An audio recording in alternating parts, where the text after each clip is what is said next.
Faz o modelo da caixinha na água quente. Faz o modelo dela na água quente aqui. Vai ficar.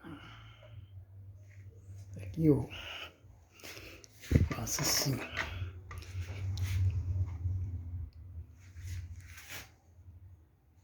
Aí o parafuso aqui, aqui e aqui, aqui na tábua.